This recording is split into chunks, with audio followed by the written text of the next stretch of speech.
Hello મિત્રો, શેરબજારની વાતોમાં મિત્રો છેલ્લા અઠવાડિયામાં બજારનો ઘટાડો નીચાણ હતી અને ધીમે ધીમે બજાર 25,000 આસપાસ આવી ગયું છે.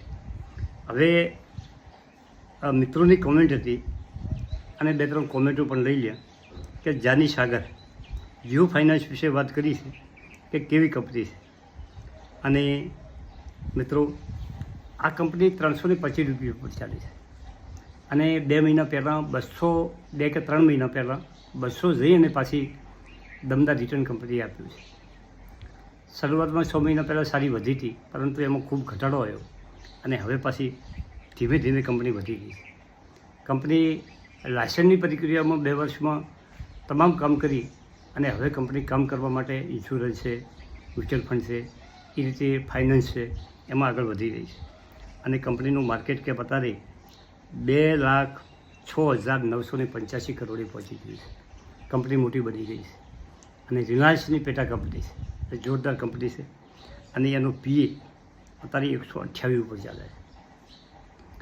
પીએ એટલે કંપનીનું, તમે પીએ કોઈ પણ કંપનીનો જુઓ એટલે કંપનીનું વેલ્યુએશન કેવું છે એ તમને ખ્યાલ આવે. ફેસ વેલ્યુ કંપનીની 10 છે. હવે વેલ્યુએશનમાં ક્યારે થાય કે કંપનીનો ભાવ સતત વધતો હોય તો વેલ્યુએશન મોંઘો થતો હોય છે. તો વેલ્યુએશન સસ્તું ક્યારે થાય? વેલ્યુએશન 2 રીતે સસ્તું થાય. એક તો કંપનીનો ભાવ ઘટે તો એ સસ્તી થાય અને બીજું કંપનીની આવક વધે, એક શેર દીઠ આવક વધે તો કંપનીનું વેલ્યુએશન સસ્તું થાય. ધારો કે કોઈ કંપની 10 રૂપિયા એક શેર દીઠ કમાતી હોય અને કંપનીનો ભાવ 100 રૂપિયા હોય તો એને પીએ 10 આવે કે એના વેલ્યુએશનથી જો એના આવકથી 10 ઘણી ઉપર ચાલી ગઈ છે એટલે એનો પીઓ 10 આવે. હવે આ કંપનીનું વેલ્યુએશનને આધારે પીએ જો તો 128 ખૂબ મોંઘો થઈ ગયો છે, એના સેક્ટરના પીએ કરતાં ખૂબ ઊંચો છે. પરંતુ ક્યારે આવે કે કંપની જોરદાર કમાવા મળશે એટલે ઓટોમેટિક એનું વેલ્યુએશન સસ્તું થશે. હવે બીજી એક કોમેન્ટ છે કે મિત્રો, જીવીકે પાવર દક્ષભાઈ સોલંકીની કોમેન્ટ છે. હવે આ કંપની 4 રૂપિયાની 5 પૈસા ઉપર ચાલી રહી છે અને એનું માર્કેટ કેપ છે 739 કરોડ અને શેર કેપિટલ છે 157 અને ફેસ વેલ્યુ 1 છે.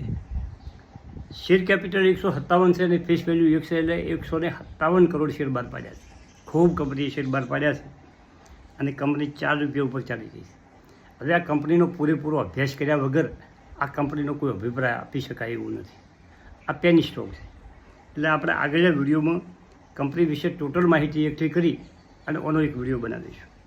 હવે બીજો છે જેકે ટાયર. નીરવભાઈનો પ્રશ્ન છે, એમના પાસે 500 શેર છે.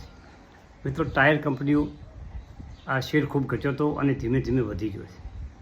હવે ઈવીનો સમય આવશે કે અત્યારે આ ચાલુ ગાડીઓ છે, ટાયર વગર કોઈને ચાલવાનું નથી. અને જેકે ટાયર એક સારી કંપની છે, મજબૂત કંપની છે એટલે તમે આ કંપનીનો શેર હોલ્ડ કરી શકો છો. મિત્રો, હવે GMDC Gujarat mineral development corporation, આ મિત્રની કોમેન્ટ છે અને એમની સરસ કોમેન્ટ હોય છે અને આ કંપનીની થોડીક આપણે વાત કરવી છે કે 379 ઉપર ચાલી રહી છે company. Gujarat mineral GMDC 256 week low છે અને 471 વીક હાઈ છે. એનું માર્કેટ કેપ 12,055 છે. EPS 21 રૂપિયા 57 પૈસા છે. સરસ EPS અને એનો પીએ 17.58 છે અને એના સેક્ટરનો પીએ 11 છે. એના સેક્ટરનો પીએથી થોડો ઊંચો ચાલે છે અને બુક વેલ્યુ 194. કંપની પાસે એસેટ સારી છે. પીબી 1.95 છે એટલે બહુ ગુડ કહેવું છે. ફેસ વેલ્યુ 2 રૂપિયા છે અને શેર કેપિટલ 63 કરોડ છે. મિત્રો, એટલે કંપનીએ 31 કરોડ શેર બહાર પાડેલ છે. કંપની પાસે રિઝર્વ સારું છે.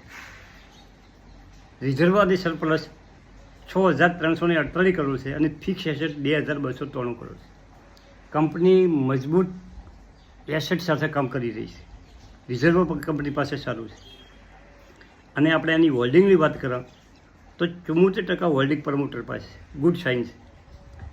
એફઆઈ વિદેશી રોકાણકારો 2.25 છે, આપણા મ્યુચ્યુઅલ ફંડો 0.79 છે, 18.73% પબ્લિકનું હોલ્ડિંગ છે અને 4.23% આધારો એટલે કે બીજાનું હોલ્ડિંગ છે.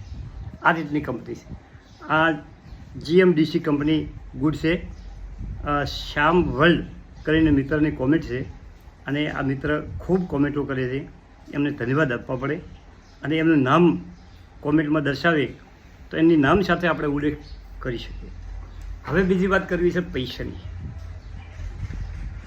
પૈસા કમાવા એક શિલ્પ છે મિત્રો. તમે પૈસા, તમારા પાસે સારી જાણકારી હોય, સારી સ્કિલ ડેવલપ કરી હોય તો તમે 100% પૈસા કમાવી.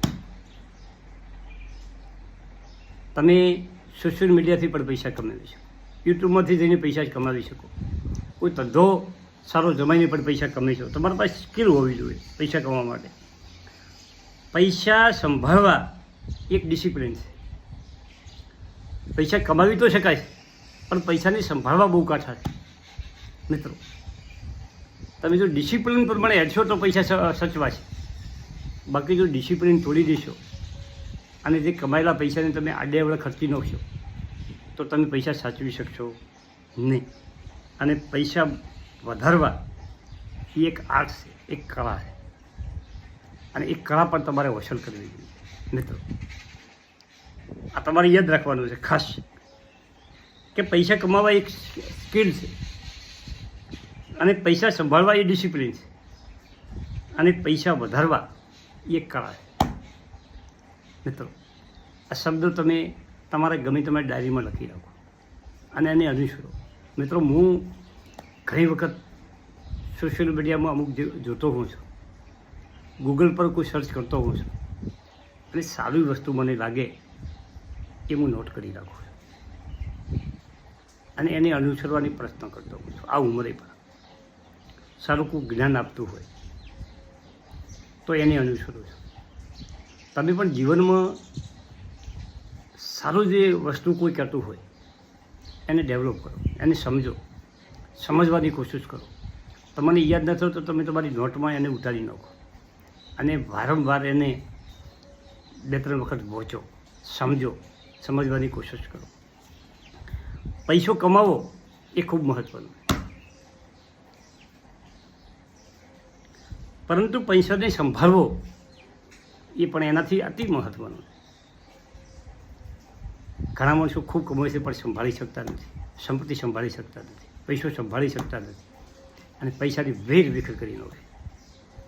અને પૈસો બઢાવો એટલે કે વધારવો એક આર્ટ છે. આ બધું સમજવું પડે જીવનમાં તો તમે આગળ વધી શકો. Thank you.